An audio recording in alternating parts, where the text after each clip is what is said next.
The Spirit of Pharaoh and Egypt. God's lesson about working in and for his kingdom.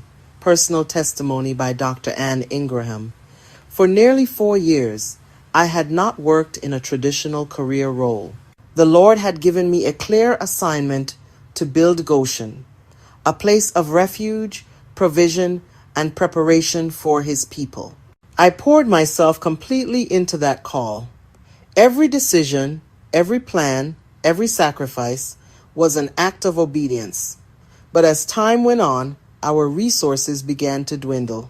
The funds that once sustained the vision dried up. Bills mounted, and the pressure of lack grew louder than the still, small voice that had guided me. In that moment of fear, I made a decision. I told myself it was wisdom, that I was being responsible, but deep down, I knew it was fear.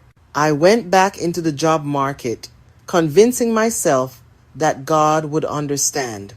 I applied, interviewed, and accepted a role that looked promising on paper. But what I did not realize was that I was stepping right back into Egypt. The irony still stuns me. The leader I reported to was literally from Egypt. You cannot make up that kind of divine symbolism. It was as if God himself was illustrating the message he had been teaching me all along, that you cannot run back to Egypt when the wilderness feels uncomfortable. That season was one of the hardest of my life. The work itself was heavy, the environment stifling, and the atmosphere spiritually oppressive. Even the day I completed my assignment there, it felt like an invisible weight lifted off my shoulders. As I reflect, I can only say, Lord, I repent. I repent for my lack of trust. I repent for believing Egypt's promises more than yours. I repent for looking to man for provision when you are Jehovah Jireh, my provider. Forgive me for choosing what felt safe over what was sacred.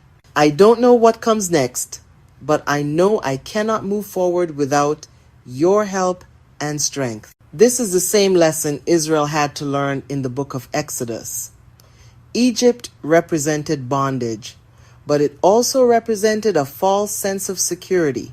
Pharaoh's system provided food, wages, and structure, but it also stole freedom, worship, and identity. When Moses